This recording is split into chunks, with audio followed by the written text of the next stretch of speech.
Kalau kita ngomongin makanan Jepang, reputasinya udah nggak perlu diragukan lagi ya kan?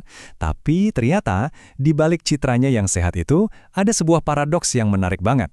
Jepang itu punya angka harapan hidup paling tinggi di dunia.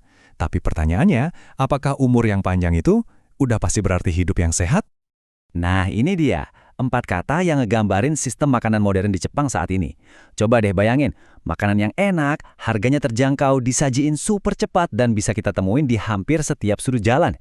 Ini tuh kayak keajaiban efisiensi di zaman modern. Keren banget. Oke, mari kita bedah dulu bagian ajaibnya ini. Gimana caranya Jepang bisa sampai menciptakan ekosistem makanan yang bisa dibilang nyaris sempurna dari segi rasa, harga, dan juga kecepatan? Rahasianya itu ada di 4 pilar ini, yang semuanya bekerja barengan kayak mesin yang terawat baik. Ada budaya umami yang bikin rasanya maksimal, terus ada standarisasi operasi yang mastiin gyudon yang kita makan di Tokyo rasanya bakal sama persis sama yang di Osaka. Lalu, dapur sentral jadi otaknya, dan logistik yang canggih itu jadi sistem peredaran darahnya. Semuanya nyambung.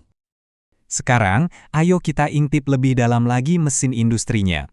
Karena ini bukan lagi soal seni masak-memasak aja, tapi udah masuk ke ranah sains dan sistem yang kompleks. Nah, ini dia nih jantung dari semua operasinya, dapur sentral. Di sini ribuan porsi makanan disiapin secara massal dengan presisi yang tinggi banget. Cara ini bisa nekan biaya, ngurangin beban kerja di tiap toko, dan yang paling penting, ngejaga konsistensi rasa. Jadi toko itu tinggal manasin dan nyajiin aja. Jenius kan? Oke, kita udah sama-sama kagum ya sama kehebatan sistem ini.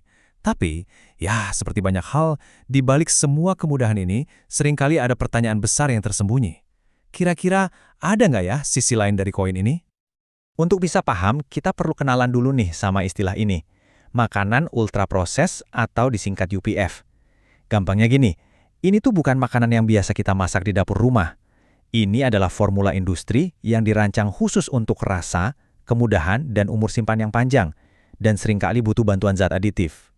Coba kita lihat datanya sedikit. Emang sih konsumsi UPF di Jepang itu belum setinggi di Amerika atau Inggris, tapi angka sekitar 40% dari total asupan kalori harian itu tetap aja signifikan banget loh, dan yang lebih penting, trennya ini terus-terusan naik. Salah satu bahan rahasia yang sering ada di dalam UPF itu namanya fosfat. Zat aditif ini emang jago banget nih bikin tekstur makanan jadi lebih enak dan tahan lama.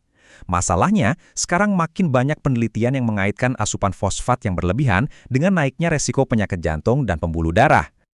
Nah, ini yang akhirnya membawa kita ke pertanyaan inti dari pembahasan kali ini. Apakah sistem makanan yang super praktis ini secara nggak sadar sedang menukar kesehatan jangka panjang kita dengan kemudahan jangka pendek?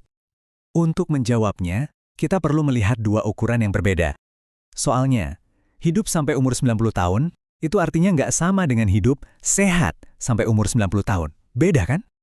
Dan disinilah paradoksnya jadi kelihatan jelas banget. Coba lihat, dalam hal rata-rata umur, Jepang itu juaranya, nggak ada lawan. Tapi, perhatiin deh baris kedua, yaitu usia harapan hidup sehat. Tiba-tiba, keunggulan Jepang atas negara-negara Nordik itu jadi tipis banget, bahkan kurang dari 1 tahun. Ini dia poin krusialnya. Jadi, secara rata-rata, orang Jepang mungkin hidupnya lebih lama, tapi mereka juga menghabiskan waktu yang lebih panjang dalam kondisi kurang sehat di akhir hayatnya kalau dibandingin sama orang-orang di Skandinavia. Ada kesenjangan kesehatan yang cukup signifikan di sini. Jadi, apa dong rahasianya negara-negara Nordik? Apa yang bisa kita pelajari dari pola makan dan gaya hidup mereka yang kelihatannya bisa menghasilkan tahun-tahun yang lebih sehat? Kalau kita bandingkan, perbedaannya lumayan kontras ya. Di negara-negara Nordik, asupan UPF-nya itu lebih rendah dan budaya masak di rumah pakai bahan-bahan segar itu masih kuat banget. Fokus mereka ke ikan, biji-bijian utuh, dan buah beri yang juga didukung sama kebijakan publik yang proaktif, kelihatannya jadi pembeda utamanya.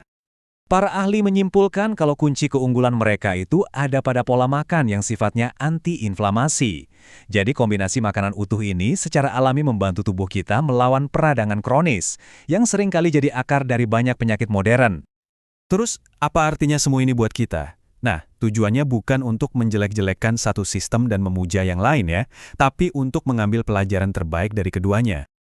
Dan ini kabar baiknya, kita nggak perlu melakukan perubahan yang drastis kok.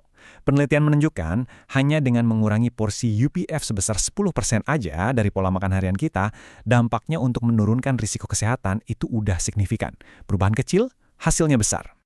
Jadi, ini dia rangkuman praktisnya. Coba deh mulai kurangi frekuensi makan makanan olahan. Terus, tambahkan lebih banyak makanan utuh ala Nordik, seperti ikan dan sayuran. Mulai sekarang, coba lebih sering lihat label kemasan, dan waspada sama bahan kayak fosfat.